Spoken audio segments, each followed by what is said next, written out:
전라북도 완주에 사는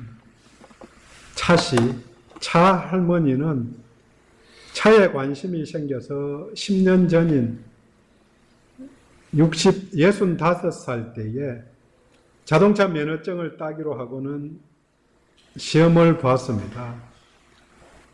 첫 필기시험에 15점을 받았습니다. 이를 시작으로 해서 학과시험을 950번째 합격합니다. 실기시험은 10번째 합격해서 모두 합해서 960번 시험을 보고는 6년 만에 70세에 드디어 면허증을 취득했습니다. 이종보통. 인지대만 500만 원이 넘고 집에서 차를 2번 갈아타고 면허시험장까지 갔으니까 차비 식비를 더하면 2천만 원은 들었을 거라고 말합니다. 의지의 한국인 반열에 들어갑니다. 100번도 아니고 1000번 가까이. 차 여사에게 왜 운전하려고 하느냐고 물었더니 손주들 태워서 동물원 구경시켜 주려고. 손주들 태워서 동물원 구경시키는 게 마음에 들면 6년씩 노력해서 1000번씩 시험 봐서 면허증을 땁니다. 면허증을 따려면 공부도 해야 하고 연습도 해야 하고 또 시험을 봐야 합니다. 65살에 따고 나니까 70세에 무엇을 하겠다고 새로 일을 벌이는가? 일을 새로 시작하기에는 너무 늦은 나이라고 사람들이 이야기를 합니다.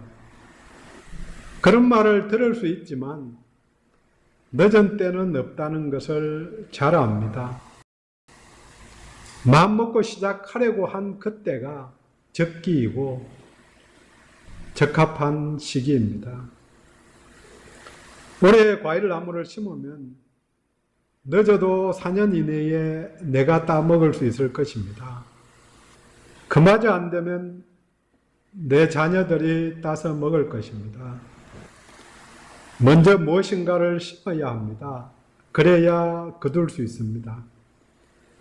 창세기 8장 22절 말씀에 땅이 있을 동안에는 심음과 거둠과 추위와 더위와 여름과 겨울과 낮과 밤이 쉬지 아니하리라. 심음과 거둠이 땅이 이대로 있는 동안 계속된다고 말합니다. 자연의 법칙입니다. 심어야 거둔다. 심은 대로 거둔다. 거두려면 심어야 한다. 만고불변의 진리입니다. 유명한 부흥사인 무디 목사는 심음과 거둠의 법칙이라는 책에서 심음과 거둠에 대해서 몇 가지 이야기를 합니다. 심는 사람은 거두기를 기대한다. 사람들은 자기가 심은 것과 같은 종류의 것을 거둔다. 사람은 자기가 심은 것 이상을 거둔다.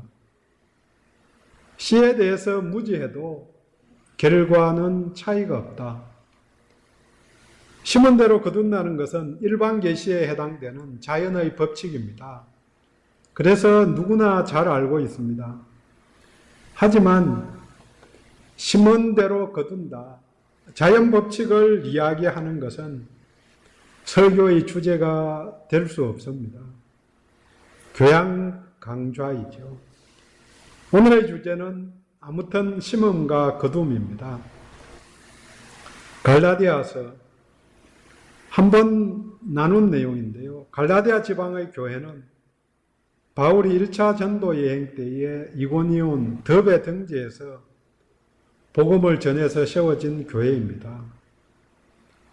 갈라디아서는 바울 서신 중에서 첫 번째 성경으로 보는 학자들이 많습니다. 그러니까 성경이 서신서 400년 다음에 로마서부터 편집되어 있으니까 로마서가 가장 빨리 기록된 성경이 아니고 뭐냐? 그래서 대체적으로는 갈라디아서가 가장 빠른 서신이다. 하지만 내가 언제 썼다고 안 적혀 있기 때문에 다른 설들이 많이 있습니다. 어쨌든 첫 번째 성경으로 보는 게 맞다면 복음서보다도 먼저고, 그러니까 신약 성경 중에서 가장 먼저 적혀진 게 바울 서신이고 그 중에서 갈라디아서일 수 있습니다. 이 설이 맞다면 사도행전 13장, 14장에 기록된 제1차 전도여행이 끝난 다음에 사도행전 15장 예루살렘 총회가 열리기 이전에 갈라디아서가 기록되었을 것이라고 말합니다.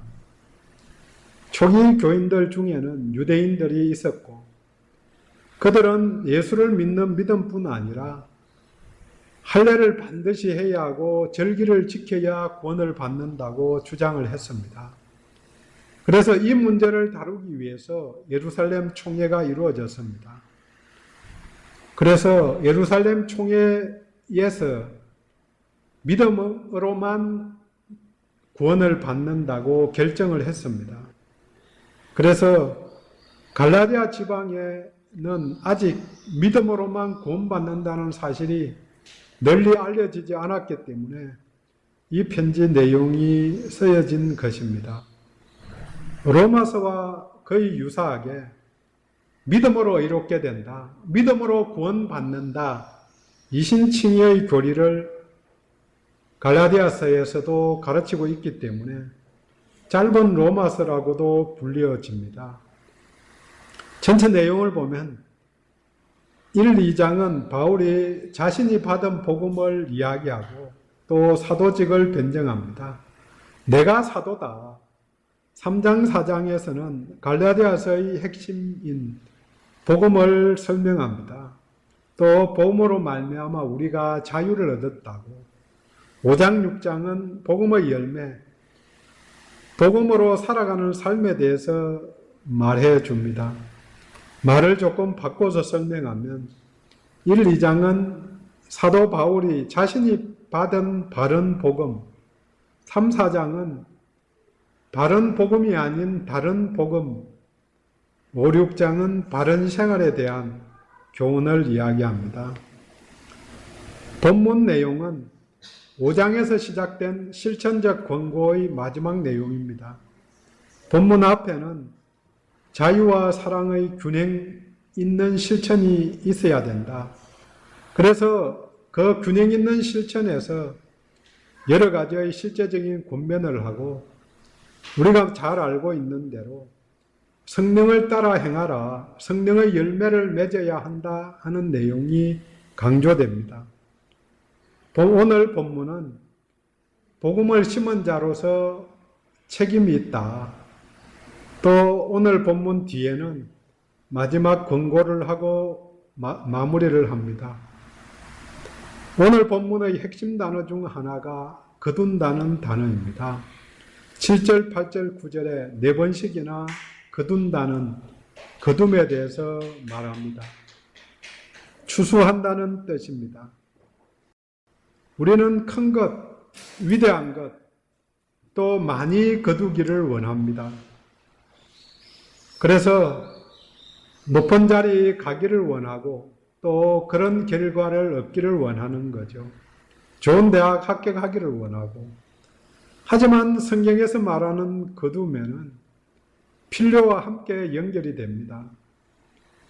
성경에서 하나님이 우리의 필요를 채워주신다고 나와 있지, 우리가 원하는 것을 다 채워주신다, 다 이루어주신다, 그렇게 나와 있지 않다는 거죠. 사람들은 기도하면 다 이루어주신다, 이렇게 말들을 합니다. 그래서 하면 된다, 기도하자, 이렇게 이야기를 합니다. 물론 기도하는 게 필요합니다. 하지만 하나님께서 우리들의 필요를 채워주시지, 필요하느냐 안 하느냐, 이것은 하나님의 판단이고 또 우리가 생각해도 필요 이상이라는 생각이 드는 내용들도 많이 있다는 거죠. 먼저 오늘 본문은 심음에 대해서 말합니다. 심어야 한다. 심어야 거둔다. 거두려면 먼저 심어야 합니다. 그런데 누구에게 무엇을 심느냐? 6절 가르침을 받는 자는 말씀을 가르치는 자와 모든 좋은 것을 함께하라. 먼저 멀리 있는 사람을 말하지 않습니다. 물론 멀리 떨어져 있는 사람도 섬기고 그들에게 심는 것도 필요하지만 가까이서 내 주변에 있는 사람, 내게 도움을 주는 사람, 특별히 말씀을 가르치는 자와 좋은 것을 함께 하라고 권면합니다. 내가 하나님께 나아가는데 도움을 주는 사람이 누구든지 그들과 좋은 것을 함께 하실 수 있기를 원합니다. 물론 섬기는 교회에서 함께 나눔이 당연히 필요하고 본문 말씀대로 우선적으로 해야 함이 당연합니다. 함께 하는 자, 함께 하기 위해서는 전제가 존중하는 것, 존경하는 것이 필요합니다. 어린 자녀들도 함께 하는 것에는, 함께 하기 위해서는 존중함이 반드시 필요합니다. 내 자녀니까 마음대로, 내 뜻대로, 내 생각대로 이끌고 인도하는 게 아니고 그들과 함께 하시는 하나님 안에서, 예수 그리스도 안에서 자녀들까지도 존중하는 게 반드시 필요합니다. 받는 자를 말하면 동시에 주는 자를 생각합니다. 하나님의 말씀을 항상 심어야 합니다.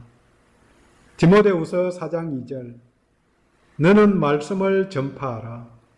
때를 얻든지 못 얻든지 항상 힘쓰라. 복음 전하기를, 복음 가르치기를 항상 누구나 힘써야 합니다. 10절 말씀에서는 기회가 있는 대로 모든 이에게 착한 일을 하되 더욱 믿음의 가정들에게 할지니라. 모든 이 사람들에게 착한 일을 하는 것도 당연합니다. 하지만 전제가 있음을 기억해야 합니다. 기회가 있는 대로 우리들은 메시아가 아닙니다. 또 메시아 대신 그리스도도 육신을 입으셨을 때에는 이스라엘 땅에 있는 모든 병자들을 다 고쳐주시지는 않으셨습니다. 내가 하고픈 일이 아주 많지만 내가 모두 다 할 수 있는 것도 아닙니다. 그러니까 기회가 되면 하는 것입니다. 이웃 돕기 하는 것, 기회가 되면 하는 거죠. 여기서 모든 사람보다 더 생각해야 할 대상이 가까이 있는 믿음의 가정들입니다. 나눔의 대상에 대해 우선순위를 정할 때에 항상 내 주변부터 시작해서 점점 멀리 나가야 합니다. 출발이 나 자신입니다. 앞서 말했지만 나를 가르치는 자, 나의 성장에 도움을 주는 자부터 먼저 좋은 것으로 함께 나누고 그 다음으로 믿음의 가정들을 돌보고 여기에 여력이 있고 기회가 오면 다른 사람들을 돌보는 것입니다. 디모데전서 5장 8절 누구든지 자기 친족, 특히 자기 가족을 돌아보지 아니하면 믿음을 배반한 자요 불신자보다 더 악한 자니라. 디모데전서 5장 8절 내용입니다. 가족을 돌보고 배려함이 우선적으로 필요합니다. 누구에게 심는가? 여기서 말하는 것은 자신의 유익을 위해, 이익을 위해 심으라, 섬기라고 말하지는 않습니다. 귀한 말씀을 나누는데 도움이 되는 자, 믿음 나누는데 도움이 되는 자, 더 나아가 믿음 안에서 섬김이 필요한 자에게 우선하여 나누어야 합니다. 하지만 다시 강조드리지만 출발이 나입니다. 나를 가장 먼저 잘 섬겨야 합니다. 다른 사람들을 섬기기에 앞서서 스스로를 잘 섬기는 것. 어떻게?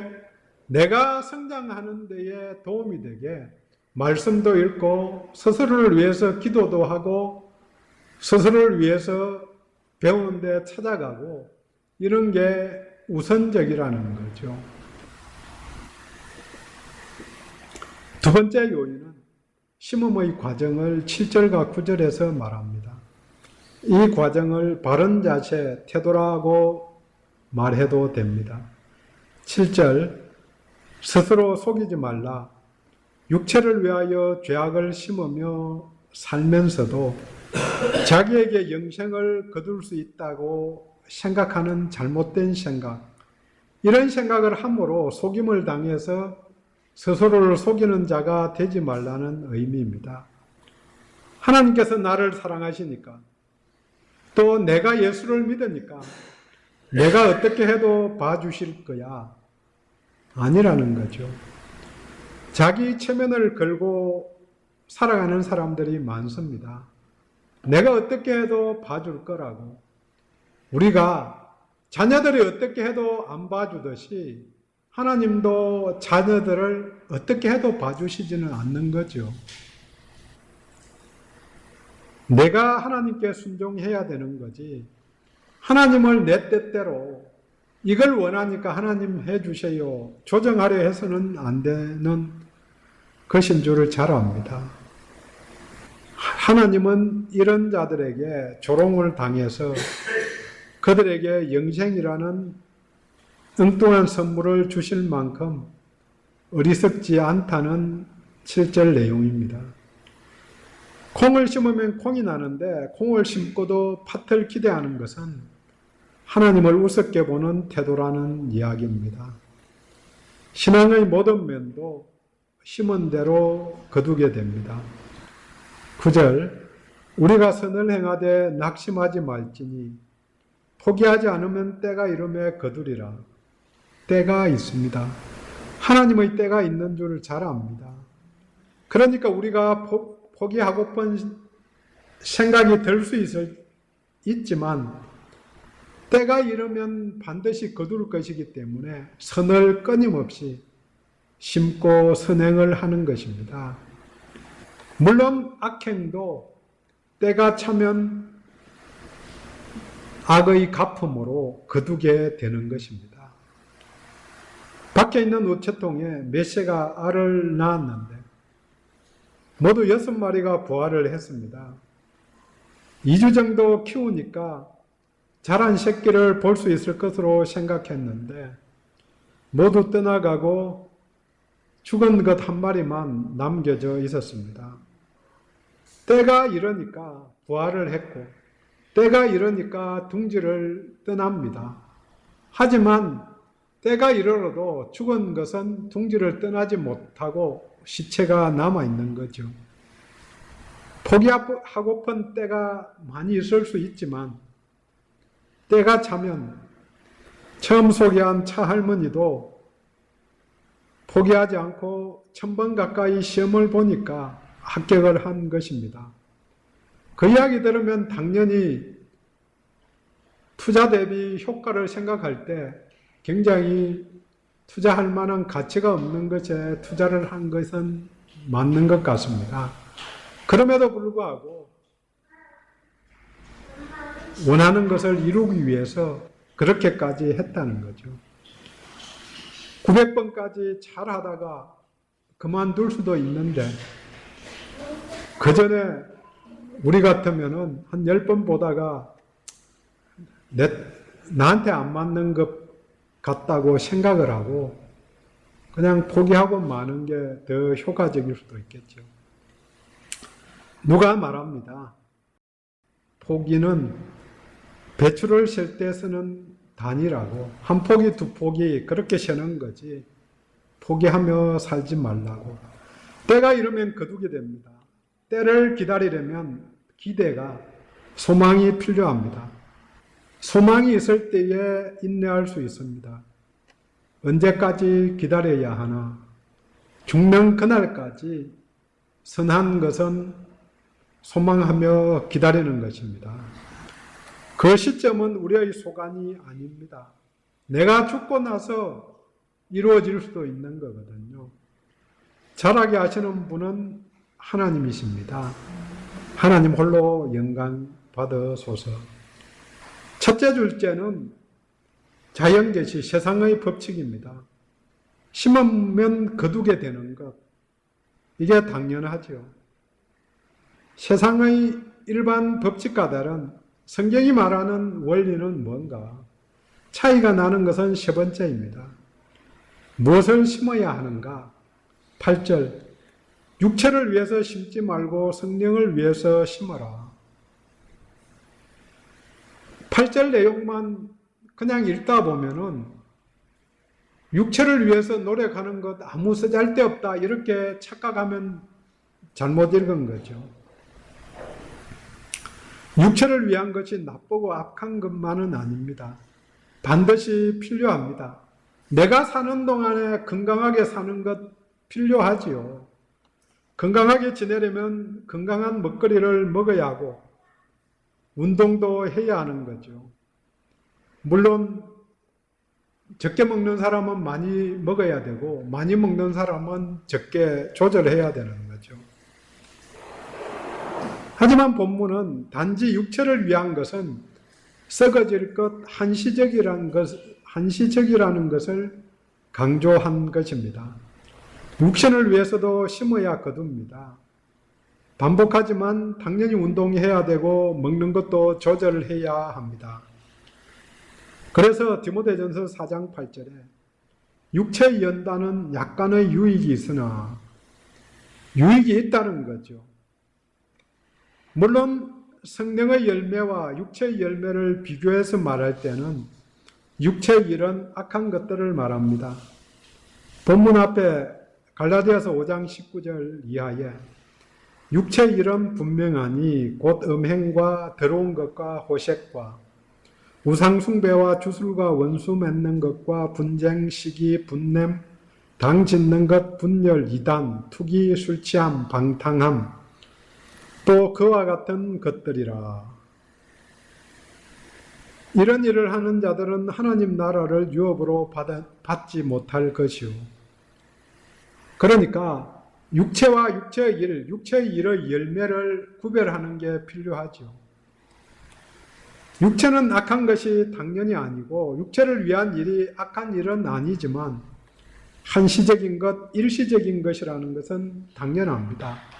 내가 내 육신을 위한 게 길어야 100년 살려고 쓴다는 거죠.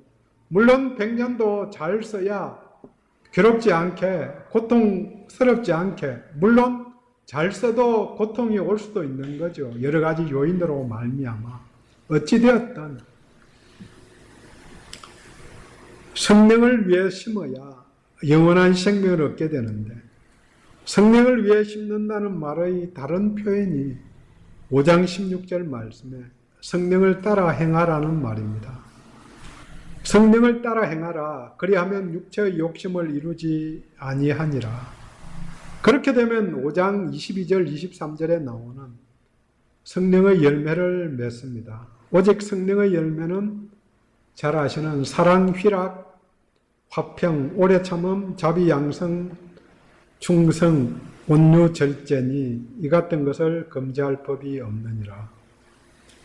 생명의 성령을 위해 심어야만 영생을 거둡니다. 예수 안에 있는 생명을 심어야 합니다. 생명을 심는 것은 우리의 유한한 시간을 심는 일인 것입니다. 생명은 생명으로만 살릴 수 있습니다. 그래서 예수님의 생명이 들어갔기 때문에 우리들의 생명이 살게 되는 거죠. 그러면 내가 다른 사람을 살리는 데에 무엇이 필요한가? 내 생명이 필요한 거죠. 내 생명이 뭐냐? 내 시간이죠. 내 시간을 쓰는 것, 생명을 살리는 일을 위해서 쓸 때에 그때의 생명이 살아나는 거죠. 교제를 통해서 내 시간을 들여서 생명을 살리는 일에 투자하는 것이 필요합니다. 또 호시아서 10장 12절에 정의를 뿌리고 사랑의 열매를 거두라. 마태복음 10장 42절은 냉수 한 그릇을 작은 자에게 베풀었다. 베풀었느냐 베풀지 않았느냐가 오른편에 속하느냐 왼편에 속하느냐 기준이 됩니다. 정의를 뿌리는 마음, 작은 물 한 그릇을 심는 마음이 하나님 나라입니다. 예수님이 추구한 생명, 하나님 나라에 초점을 맞추고 살아야 합니다. 오늘이라는 날을 통해서 우리는 무엇을 심고 있으며 심을 계획입니까?